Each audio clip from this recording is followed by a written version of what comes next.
Hello, how are we? Welcome to Welcome to another episode of my podcast, Tits, Tea, and Trauma. So today I'm going to be speaking about my OCD. Yeah, we're getting real in this bitch today. Enjoy the episode, guys. Because I fucking won't. Just kidding. So today I've got a bit of a bone to pick. Okay, I've probably said that on like multiple other episodes, but today my bone to pick is with the UK and the fucking weather. I know, I'm sorry to sound like a broken record. I'd love it when I can't, speak. A broken record. But I'm just so sick of it, right? So tell me why I was walking to the gym. Yes, the gym. I'm a gym girly now. I'll get into that in a second. But tell me why I was walking to the gym the other day in mid-July and I breathed out of my mouth and I could see my breath. It's mid fucking July. Not the start of July, not June, not May, not April, mid-July. Like, no wonder everyone in this country has fucking mental health problems. We haven't seen the sun in a year. I haven't seen the sun. I probably, the vitamin D deficiency is deficiencying. I tell you, I need to start taking supplements or something because I genuinely, I don't know if the sun exists anymore. I don't know if this is a new thing, right? Because yeah, England summer, not that great, whatever. It has never been this bad. Anyways, rant over. I digress. I'm also going to introduce a new little thing I'm going to call my hyperfixation of the week because I be getting them. I be hyperfixating on something new every day. It's kind of been okay recently. So I've decided that my hyperfixation of the week is the gym. I'm sorry. I'm sorry that's so insufferable. Like, never, ever, ever in my life did I think that I would, first of all, have a gym membership and actually turn up, but like actually not fucking hate it as well. It's kind of new for me, but I have been at it for like when I got back from holiday, which was like the start of June, it's like a month and a half. I've been at this whole exercise thing, and I'm absolutely fuming to announce that they were right.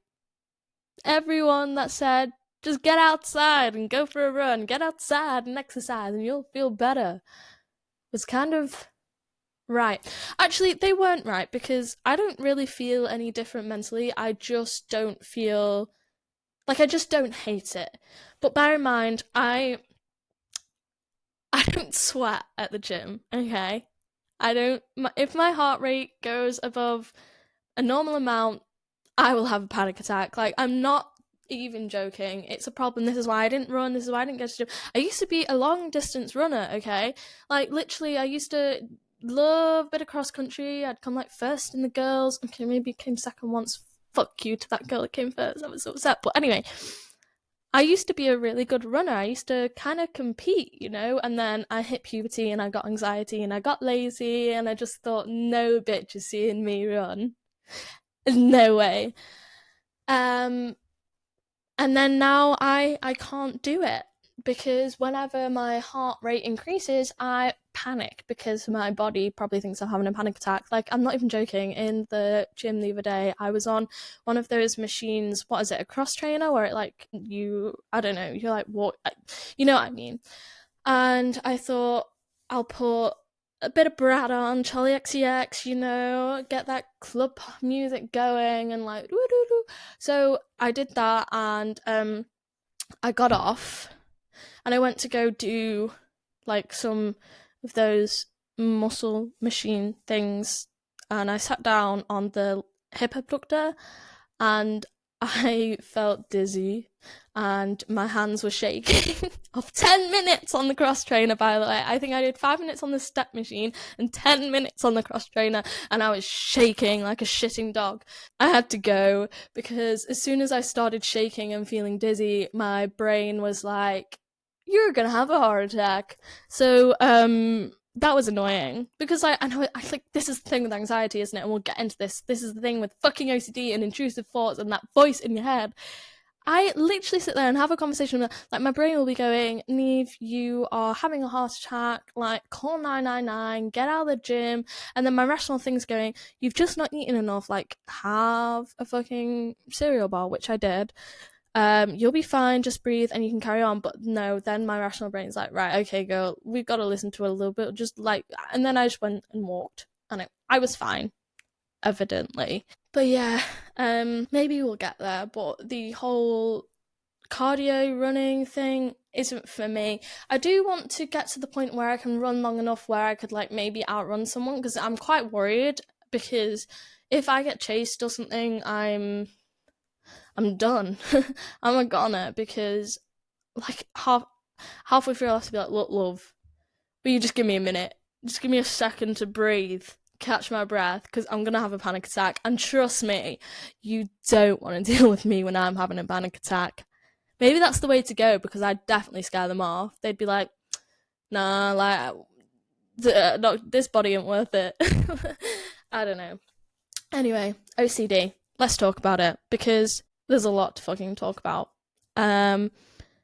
Because the thing with OCD is that, like, everyone sort of knows about it. Like, you've probably heard the term OCD, but people don't seem to actually know what it is about. Like, there's such a misconception. And to be fair, this is, some people's OCD is like what they show in the media, like being overly cleanly, or being really particular, or having everything neat and tidy, and that is some people's OCD. And I also have had things like that, where, like, things in my room, right? You see, if you're not watching on camera behind me, you can see my perfumes. They have to stay in that sort of formation. Now, it's not because I'm neat, it's not because I'm tidy. Like, if I move out the way, you'll see my room's not tidy, but things are where they are, and I'm not allowed to put them anywhere else. It's really annoying. We'll get so much more into that, but let's go right back. Okay, let's go right back to where this all started, because I have had OCD. Well, this is the thing. What is wrong with me today? My speaking's not a thing.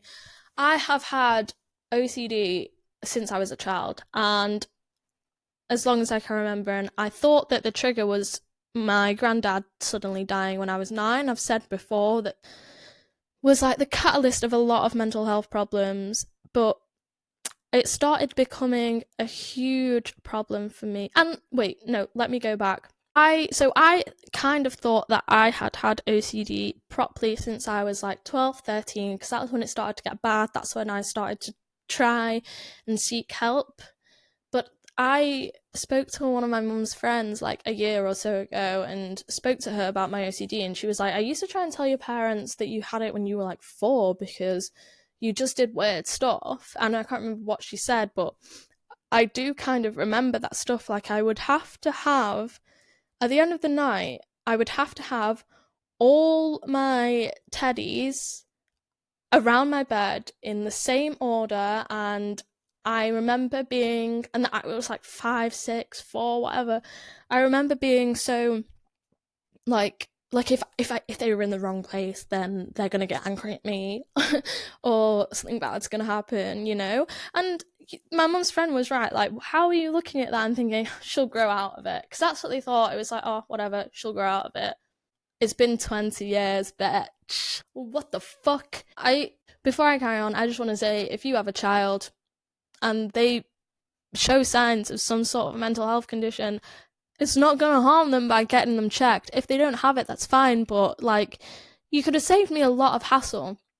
Anyway, going off that, let's fast forward, okay, to when, obviously 9 years old, my granddad died, but then let's fast forward to starting high school. No, actually, let's fast forward, sorry, this is so jumbled, to year 6, when another pivotal OCD thing comes to mind. So in year 6, this is really messed up, by the way, we went on our year 6 end of leavers trip, where you go and you, like, camp and stuff. We didn't camp, but it was like you live in halls and you do, like, stuff in the dirt. And for some reason, okay, I have thought about this so much, and I don't know the reason. For some reason, we weren't allowed to shower for the full week, okay? And I had this broke me as a person. We weren't allowed to shower, and I really, really struggled with like feeling dirty and putting skinny jeans on my I can remember on my dirty legs. So after we came back from that, I had to shower every single day. If I ever changed my clothes, I had to shower, all because of this 1 week. Like, I don't have to anymore. I'm a dirty bitch now, but like it went on for years. Like, I couldn't change clothes. I couldn't start a new day without having a full shower. I couldn't put jeans on my legs anymore. I started to wear tights underneath my jeans. Weird, but it was so easy. Like, if any of the teachers, this gets to any of the teachers, I don't even remember them. Tell me why we weren't allowed to shower, you weirdos. You weird people. We stank. We came back and my mum was like, what is wrong with you, you stinky girl? Anyway, that was something. And then I got to high school and things started getting even worse. So with OCD, you've got obsessions and you've got compulsions. Obsessions are, I think, the things that you think, the bad thoughts you have, the intrusive thoughts that, oh, if you don't do this, then this bad thing's going to happen. Oh, if you touch this, then you're going to get sick, sort of thing. And then the compulsions are the things that you do to stop or ease those thoughts or neutralize those thoughts, which I'll explain in a second. So like, I have that really bad, and I've had that really bad for years. So basically, when I've tried to get therapy or tried to speak to people about my OCD, it's so hard to explain because it literally affects everything. Every single movement, every single decision, there was a point in time where I would count my breathing, and I had to stop that because I was like, you're gonna die. Like, what do you mean I would like have to hold my breath until it felt right. Like, girl, you're gonna suffocate yourself and die. Obviously, I stopped that because it's just so counterintuitive, but that's the thing, OCD makes no sense. It's just crazy. I can't. Anyways, how did I even get there? Anyway, yeah, so it affects everything that I do, and that's why it's so hard when I speak to like even medical professionals. I'm just like, how do you need me to explain this? Like, I feel like I need OCD treatment from someone who has had it, because do you like when you ask, like, even trying to explain to you will trigger me, and I will like sort of like try and explain that to you guys at some point in this episode, but yeah, it's just like so exhausting. Anyway, so it started getting bad when I was like 11, 12, right? I have, obviously it's a really long time ago, over 10 years, so like things are split up, but I'll just say like loads of different memories I had. So I still do this, and it changes. Obviously I've moved house, it changes, like my compulsions change and things like that. Some compulsions I've been doing for years, but basically before I'd go to bed every night, I'd have to, or before I went to bed, but also before I used to watch EastEnders. I don't know why that's so pivotal, but I used to go downstairs at like 8 p.m. and watch EastEnders with my parents. Or before every time I leave a room, I would have to switch my light on and off, don't know how many times, walk from one side of the room, walk to the other, touch a bunch of things. Obviously it's been so long, I can't remember the exact compulsion, and I don't want to because I don't want to start doing it, but it would be the same routine over and over and over again until it felt right, and I would do it for minutes, ages. Like, I can't like say for sure how long, sort of thing, but I remember this one memory I have. I was probably up there. We were gonna watch EastEnders, like I said, and I must have they had it paused on the telly waiting for me. And because I was taking so long, my parents, I remember them like shouting and screaming at me and being like, what are you doing? You've been like half an hour. And it would frustrate me so much because all I'd want to do is leave my room and go downstairs and watch the telly and go to bed like a normal child, like a normal girl, and have no like horrible thoughts just constantly battling in my head. But I couldn't. And I tried to explain it to my parents. There was another thing where I remember refusing to eat my beans on toast because basically, like I said, a lot of it stems from my granddad's death. He died of a heart attack. I thought if I ate these beans on toast, I would get all the salt in my heart and have a heart attack. I was a child. Obviously, it doesn't make sense, but I remember my parents being like, and I remember it was a special episode of Wizards of Waverly Place and I really wanted to watch it, and they were like, you're not watching it until you finish this beans on toast. Must have been traumatic. I just remember that. I don't know if I finished the beans on toast. I probably did. But yeah, things like that would happen, and it got to the point where I looked it up myself. I was like, why do I have to shower? Why do I have to do the same action when washing my hands? Why do I have to turn the light on and off 20 times? God knows how many times. A lot of people with OCD, I think, have numbers. My numbers they've got to be. And another thing with OCD is I'm not allowed to say about it, so this is really hard. But like I'd have to do things in like sequences of 4 or 8 or whatever. See, I'm like find it hard to say because my OCD says I'm not allowed to say it, and I'm not allowed to say certain words that trigger me and things like that. So it's literally like a parasite in your brain. Anyway, it was getting to the point where I needed to know what was wrong with me, and I looked it up, and the first thing, OCD. And I was like, I've got OCD. I know for a full fact, like I was quite a self-aware 12, 11-year-old. I knew for a fact. I was like, Mum and Dad, I think there's something wrong with me. They were like, yeah, there's not. I remember my mum being like, my mum used to say that she had OCD, and maybe she did. Can't ask her, she's not here anymore. Not funny, it's serious. But my mum used to say that she had OCD. She'd be like, like she'd clean the fireplace and like put the ornaments back in a certain way, and like when my dad did it, he'd put them in the wrong way, and she'd be like, like really triggers my OCD. And then I'd be like, oh mum, like I think I have OCD, and she was like, you don't, like you're too young. First of all, bullshit. Just saying, like I know multiple people now who have had those thoughts since they were 4 years old. I had it since I was 4 years old. Like, what the hell was she thinking? I don't know. But, yeah, so that went on for a while. I just sort of suffered in silence, and I don't remember what exactly caused me to get help from mental health services, CAMS, Children's Mental Health Services, but at some point, I think it was the whole, like, why am I taking so long to come downstairs sort of thing, things that my parents could notice and see. They decided, right, okay, we'll send her to CAMS, which in England is like I just said, it's the NHS Children's Mental Health Services. Woof. So I think I was 13 when I finally went to CAMS, and again, I don't think my parents mentioned OCD. They were like, she's anxious, and I was like, friggin' OCD, okay. And I was just kind of complacent about it because it was like I'd been ignored for so long. Anyway, went to CAMS, sat with my parents, and they were like, yeah, I think she's got anxiety, like, we need to sort it out. But obviously, I was like, I've got OCD.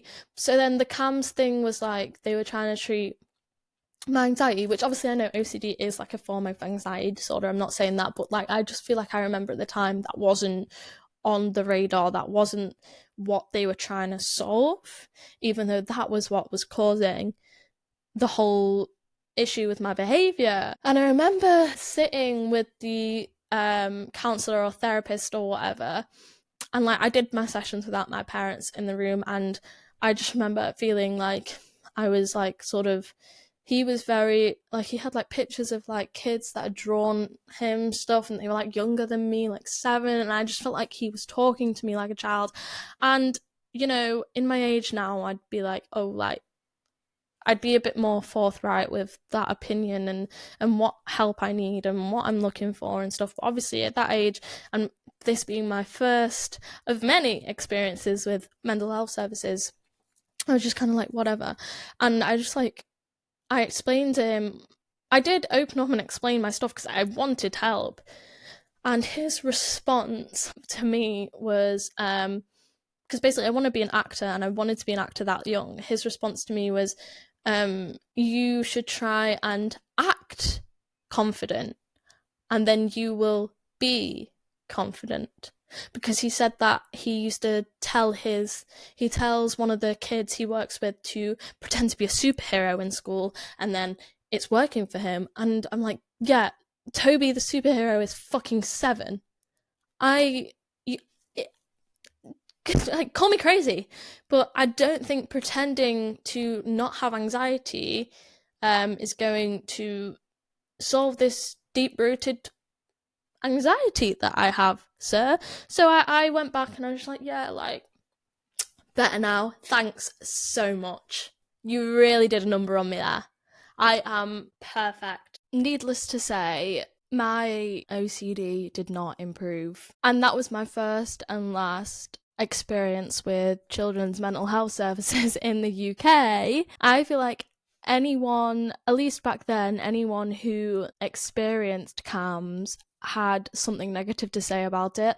Like, I'm sure that it was full of incredible workers who cared and who did a good job, but I don't know.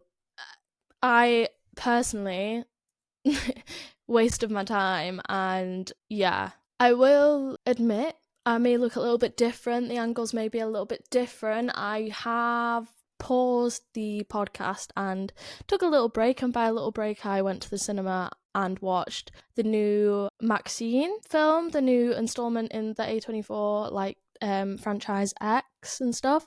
I will speak about that at the end. But yeah, I just thought I'd acknowledge if I look a little bit more disheveled and all my makeup's come off, that's because I had to rush back home and finish recording this podcast because I am terrible at time management and I didn't finish it in time and I didn't want to rush it. So yeah.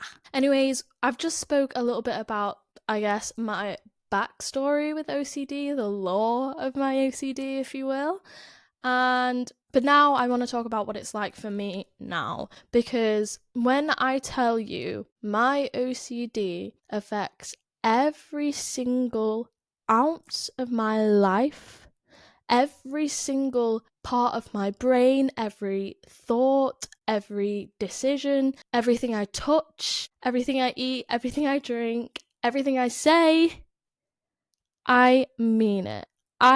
It's really hard for me with OCD, okay, because I have not me flexing my mental health illnesses, but I have quite a few mental health illnesses, mental health issues, and they're quite serious. And I've been in some very dark places. But for me, I came to the conclusion a couple of years ago that OCD has to be, at least at this point in the last few years, the worst, because it is constant. It is every day. It's every day. I can't catch a break. Like, my brain is constantly going a million miles per hour, and it's honestly so sad. So like, I have borderline personality disorder and I have trauma, and obviously in the last few years I've become a griever for my mum. And when those mental illnesses, peak, or when I have episodes and things like that, obviously horrific. But the OCD, since I was around that age that I spoke about before, 11, 12, there has not been a day of rest. Like, honestly, girl, take a fucking day off, because I'm sick of it. Madeline Archie did, I always mention this bitch, but Madeline Archie did a podcast on her OCD, and I re-listened to it today, just to sort of, I don't know, prepare me for my podcast. And like, she speaks about how, like, it's really sad because she doesn't know who she would be without all her mental health issues, because they've been going on for so long. And that is literally how I feel with my OCD. It's like, I don't know what it's like to rest. I don't know what it's like to live a normal life, because it has consumed my every thought, every move, everything for over 10-15 years. I made a video like during lockdowns like 4 years ago, like a short film on YouTube, sort of a day in the life of my OCD. I really recommend if you're really interested in seeing how my compulsions manifest like in front of you. It's kind of like a POV of that. So if you're interested, I really recommend you go watch that. It's on my YouTube, which is just under my name, and it is literally called A Day in the Life of like, or the reality of like having OCD. And it really resonated with a lot of people, which was nice because I felt a little bit less insane. But in that, I show like the day-to-day obsessions and then the compulsions that go with that. And it's crazy because I mean, I obviously couldn't I couldn't ever show every single one because, like I said before, it got to the point sometimes where it would affect my breathing. Like, what? I don't know what I did in some sort of past life or something to deserve that torture, but that is literally what it feels like sometimes. And it's so weird because it's like second nature to me. Like, I don't know what it's like to be able to just get up and go turn my light on, or just like grab my phone and just send a quick text to my friend, because every single thing that I do has a consequence. That's how I'd put it. It's like my OCD, my brain makes me think that every single thing I do has a consequence, and it's so tiring and taxing and exhausting. And it's really annoying how trivialized I suppose it is in like the media. Oh, it's just like OCD. Oh, everyone has a bit of OCD. Like, no, babe, you don't. I mean, like, there are like obviously different severities of it, but you wanting to fucking, I don't know, not have dirty fucking hands when you shit on them and wanting to give them a wash is not OCD, it's just being a normal person. Actually, now we're talking about it, let's go through some of the things that I can't do because of my OCD. Okay, so for example, I can't just send a text to my friend because I'm not allowed to use certain letters, like the letter X. I'm not allowed to use the letter X. Or recently something that's come about is I'm not allowed to use the letters R and S in the same word together to end a sentence. So I feel like, so texting is a big no-no for me, which is obviously really difficult when you're trying to maintain friendships and things like that in this day and age, because, you know, it's considered rude not replying, and I get that. And if I didn't have this demon in my brain, I would be calling and texting every single person ever, but I can't, because when I think, oh, I'd like to text this person and ask how they are, my brain goes, yeah, but you can't just put how are you, because that's an odd number of words. So you've got to put hi, how are you? But for some reason, I'm not allowed to do just that. Like, and then what if they respond and then my response, I can't have the right amount of letters and words to make me feel okay, and then I've got to sit on my phone for, I'd say, 5-10 minutes, you know, depending on how easy the response is, to draft that response, and then I'll be late for whatever else I've got to do that day. Or like, I just don't want to sit there for 5 to 10 minutes and go through that like mental torture, you know. Another thing I can't do, I can't just pick up a bottle of water and drink it, just have a sip. I've got to have 8 sips. And not only have I got to have 8 sips, but I've got to have 8 sips 4 times. And then once I've had those 8 sips 4 times, I've got to refill the bottle, because I can't have another 8 sips or another 8 sips 4 times. I can only drink that amount of that water bottle. So yeah, you can imagine how dehydrated I've been over the years, because not only is it hard to make yourself, you know, remember to fucking drink water when you're neurodivergent, when drinking water is such a feat, it's like, oh God, well now I've got to sit here and drink it that many times.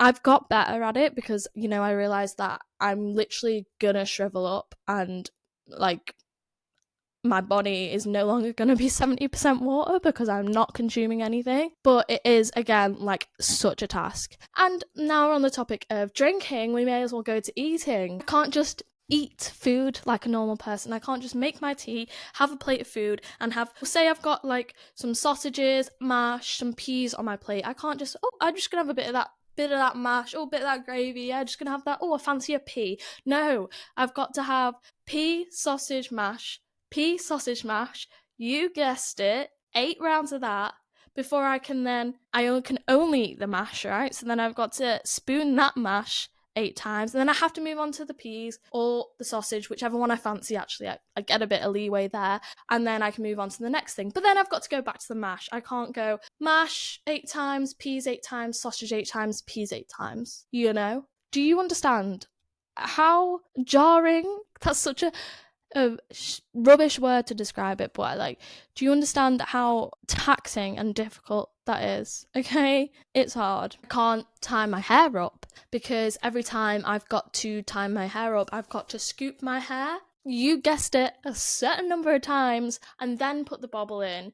So when I'm in public, say my hair falls out, I'm screwed because I can't grab at my head multiple times just to put the friggin' bobble in, because I will look like a crazy person, which I am, to be fair, evidently, because this isn't normal behaviour, but, you know, and it's really annoying to get, like, the perfect hairstyle, because if I get it on the first go, you guessed it, I've got to take it down and do it again, because it's got to be even numbers. I can't just put a bobble in once, I've got to do it twice, and then fair enough, that's me done. So, PSA, whenever I am late, no, it is not my fault. Sometimes it is my fault. But do you know how frustrating it is to have to account for these imaginary compulsions that I don't 100% know what they're gonna be? Because I might put my hair up and down twice, but it might not feel right. And God forbid I'm going out, especially because my OCD gets bad if I do go out, because it's like, oh, you can get hit by a car, oh, this could happen, or something could happen to your friend, you know? God forbid I'm not taking that risk, okay? Just so I'm not late, or just so that my hair looks good. It's just not worth it.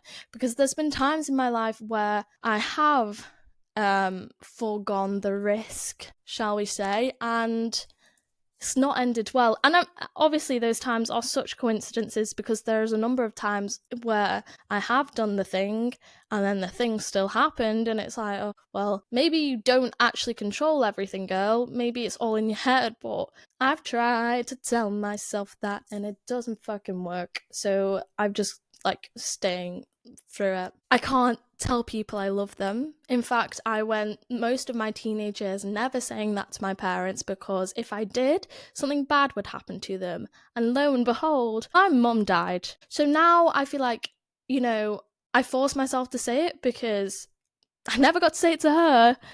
But then there also is constantly that fear. So it's like a catch. What's it say? Catch 22? It's one of them. You know, but God forbid, I obviously can't only say it once, I've got to say it twice, so you get double the love from me. Love that. But a lot of the times I'll just whisper or mumble the second one, because I don't want to look like a weirdo. That's another thing. I used to do that. There was a period of time where, I don't know if you've seen The Middle, I think it's that program, but that boy on The Middle, he speaks and whispers to himself. There was a period of time where I did that sometimes, because I had to say things twice. You can't function in, society without being judged doing things like that. So luckily, sometimes I'm able to stop. I'm allowed it a lot of my compulsion is about neutralizing things, and sometimes it's neutralized if there's someone else present. So for example, when I leave my kitchen in my shared house, I've got to step on the tiles in a certain way a certain amount of times, which looks insane. So I am not allowed to do that with my housemates. So do you know the relief I feel when I'm in a rush, or when pretty much any time now, because I'm sick of it, I go in the kitchen and one of my housemates is in there, because I think, thank Christ, I don't have to step on these tiles 40 times. Oh, it's so ridiculous. What is this hell? What?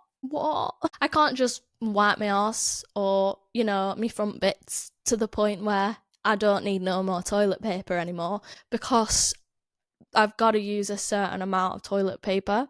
Obviously, I've got a set amount for my number ones, but my number two, it is limitless, but as long as it keeps to the numbers that feel right, then it's okay. Obviously, I'm not going around with a dirty bottom. But that's why, I think that's one of the reasons why when I was in Turkey, oh, do you know what it is? This is funny. Some magpies just flew past, and you know what that means? Compulsion time. You've got to give them a little That's my friend Grace. That's your fault, bitch. You told me that like 10 years ago.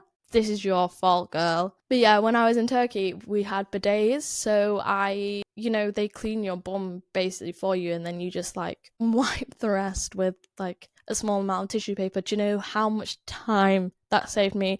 They were the best shits of my life. I was eating as much as I could just to load them up, just to savor the fact that you just got that sweet release, and then you could just wipe and just get up and go. Obviously had to spray the bidet an even number of times, but it's such I feel so bad as well because I overuse like toilet roll and stuff, and I actually really care about the environment, but it's just like not worth it.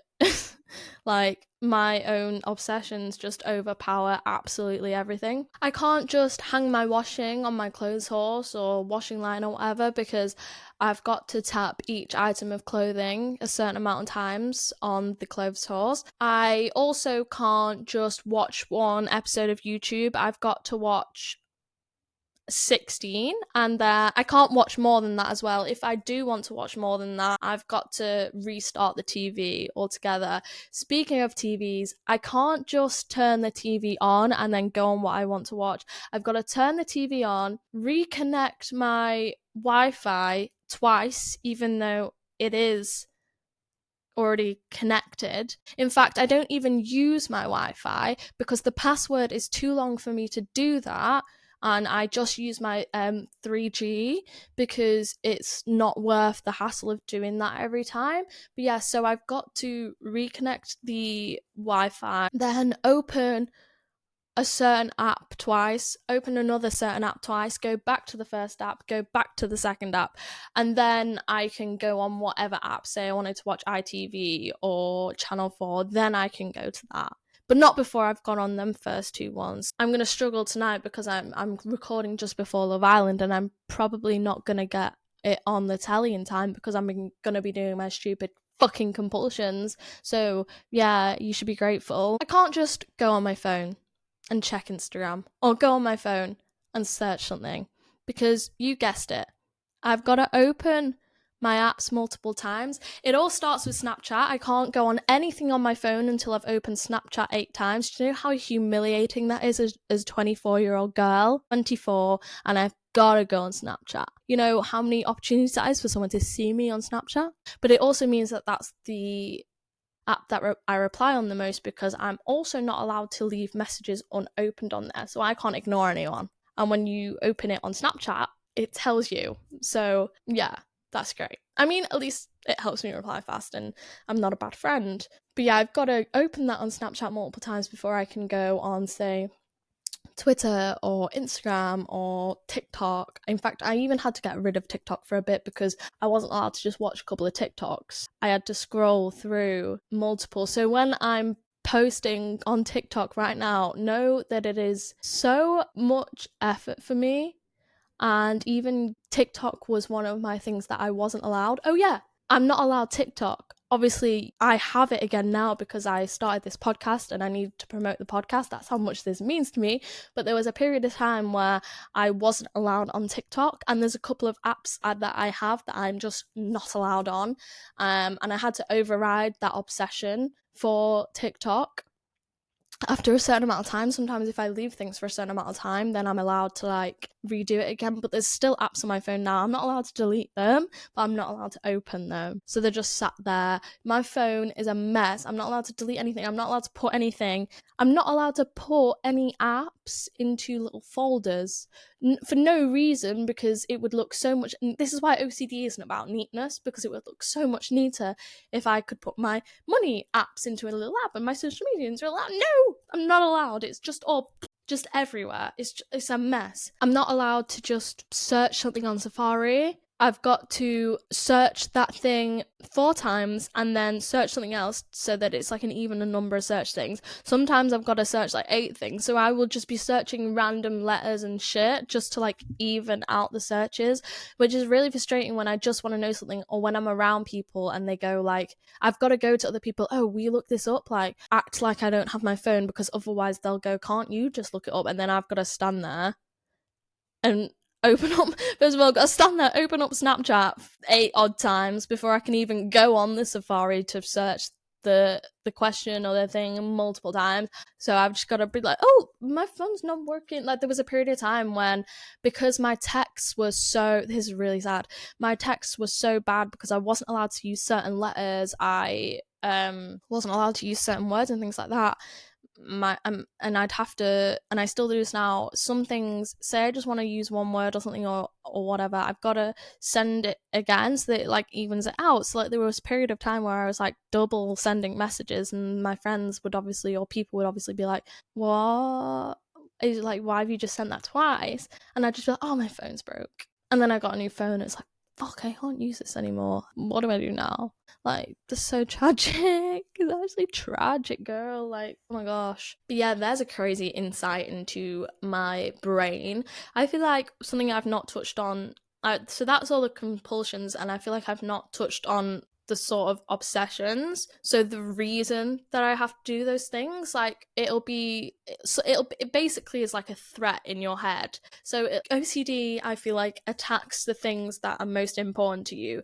So for some people, say they might be really religious, so their obsession will be, if you don't do this, then you'll sin, or it's a sin. Or say you're waiting for a test grade, it'll be like, if you don't do this, then you'll get a bad mark on your test. Mine used to be like different things, like mine used to be different things like that, but it's got to the point now where it's just like an overarching threat, sense of doom, really, if you will.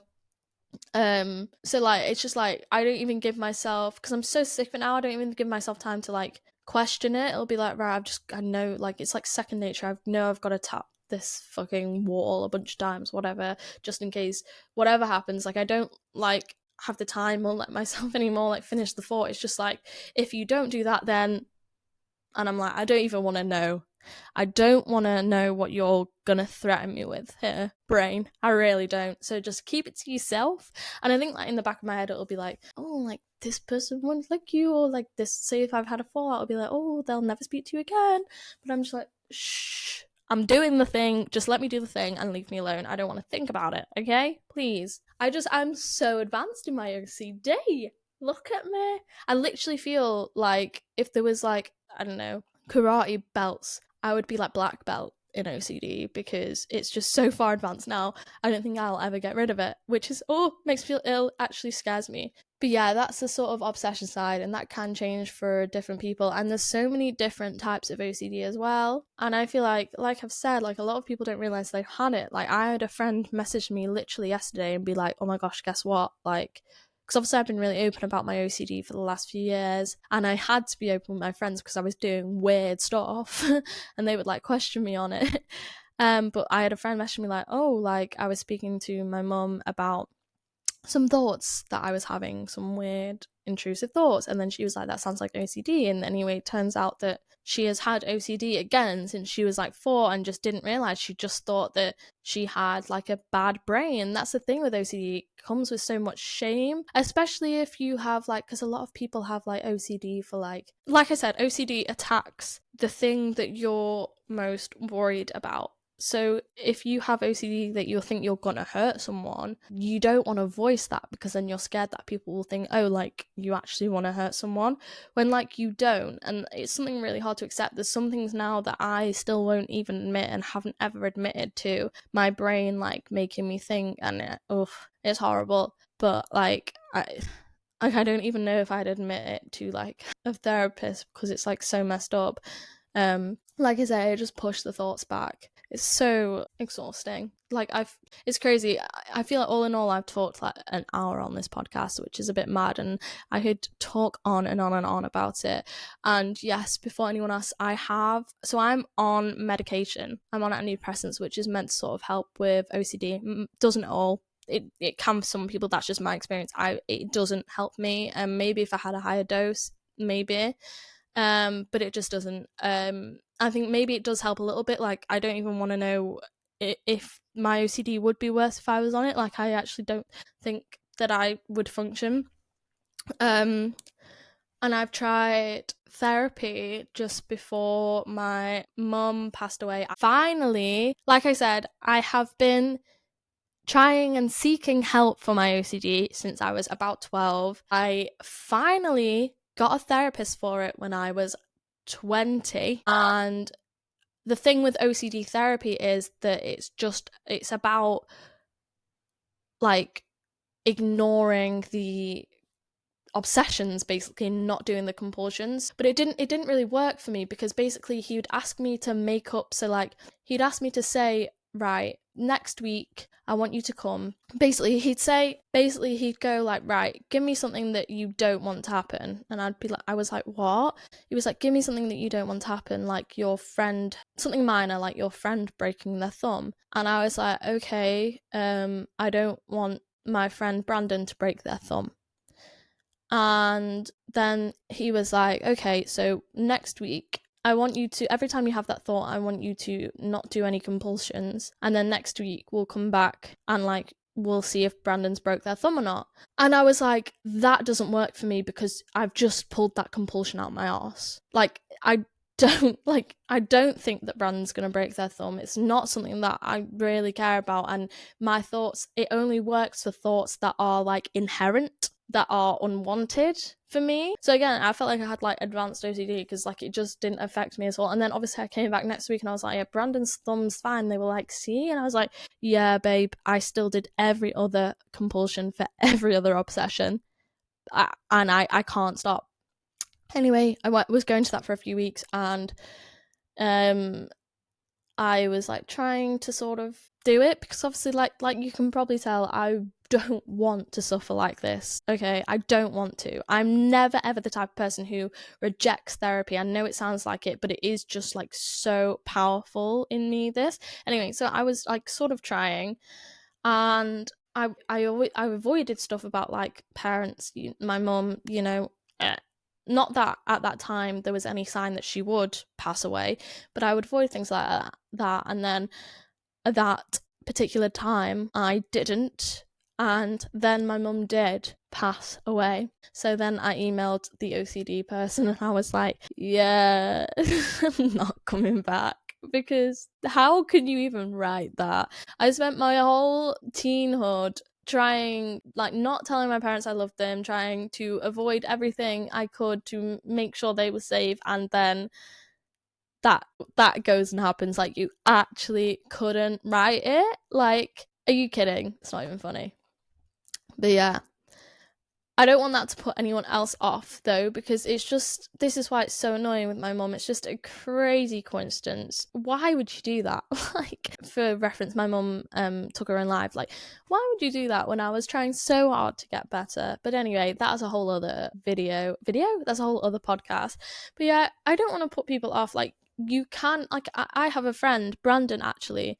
I'm sure they won't mind me saying this. They used to have really bad OCD, and that's one of the things we spoke about as friends, because they were like, oh my gosh, like, you've got OCD, like, I used to have it. And I was like, used to? What the hell do you mean used to? And they were like, yeah, like, it just sort of faded away. And I was like, this was probably, again, like 7 years ago. I was like, oh yeah, fade away for me. It hasn't faded away. It's kind of stayed consistent. Like, it gets worse and better and whatever, but it's so horrendous. Like, it's kind of consistently horrendous.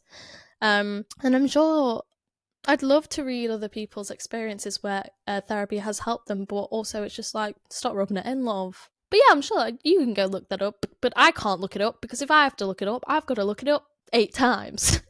Oh gosh, what are we gonna do, hey?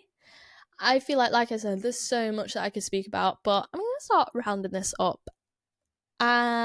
Just a quick sneaky little mention at the end. Like I said, I ditched this podcast halfway through to go and watch the new Maxine. Loved it. It'll have been out for a while by the time this podcast is out.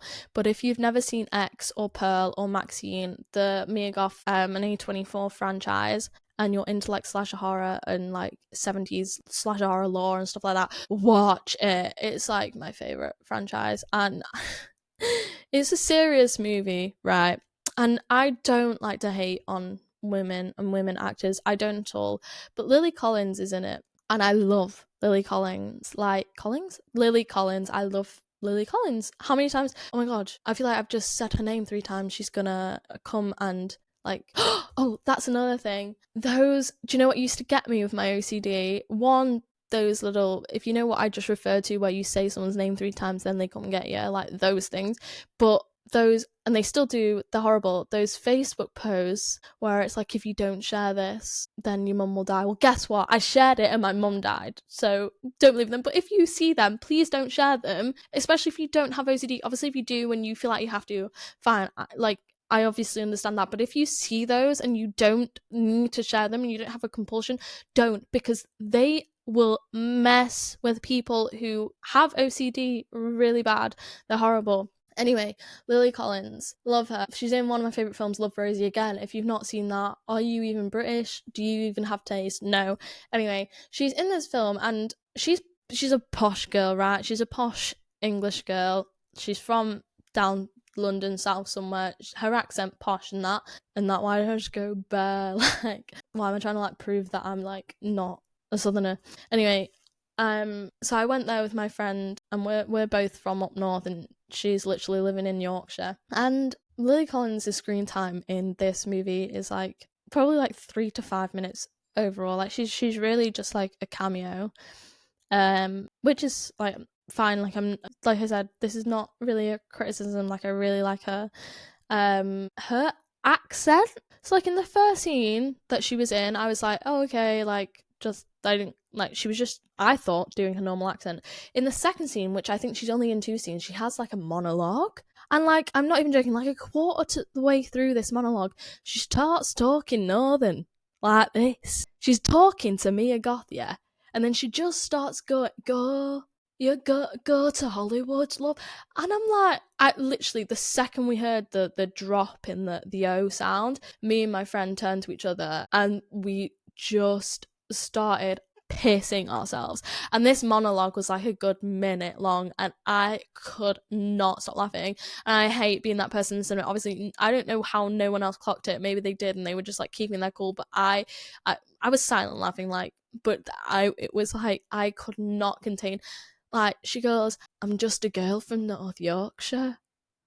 I thought, what is that? Like it was not relevant to the plot at all. Like it was honestly the turning point in the film for me where I was like, I'm obsessed with this film because I honestly, like I said, it's one of my favorite franchises, and I honestly wasn't too like the first bit. I was like, oh, it's like a bit iffy. Like, where's this going? When are we getting into it? Lily Collins, what a star in that film. That accent was the best thing to ever happen to me. So thank you so much, Lily. I'd love to know your take on it because she must have been really struggling because I suppose it's an American, because Mia Goth is British. She's dead posh as well though, I think. Well, her real voice is dead posh, but like it was all the producers. No, there's more English people on there, but again, Southern English people. But what I'm trying to say is, did this accent just not get past? What I'm trying to say is, did this accent just manage to get past the production because they're all like American and they didn't realize that it was like not very good? Like, no hate, no shade. I just like, there's so many proper northern actors out there, and I mean it wasn't even relevant to the story. Like I don't why am I doing it now? Look at me. I don't understand why they had to make one of the poshest people, nepo babies in England ever, Yorkshire for 5 minutes of it. Like really, it took me out of it, but in the most wonderful way. Like, I'm still laughing now. Loved it. 10 on 10 recommend. Great film. No one cares about this, do they? If you're a film nerd, you like Slay, but if not, you've probably clicked off by now. But the sound design was incredible. The sound design was incredible. Mia Goth was incredible. The concept, love. It's like truly, you don't get slasher horror. Like, I'm a bit of a nerd about this because I hate that. I'm a bit of a nerd. No, I'm not. Like, stop trying to be quirky. But I studied like slasher horror when I was like 17 and I became kind of obsessed, and the point of it being so good at that time, like horror in the home and stuff like that, was because like the people at the time hadn't seen anything like it because they didn't have like video games, they didn't have like scary films. Like, everything was dead censored. So when the slasher horror era came out, it was genuinely dead scary to them because they hadn't seen horror like it, and also they'd just been through like the Vietnam War, so like some people actually had firsthand seen that horror. So yeah, it's a whole thing.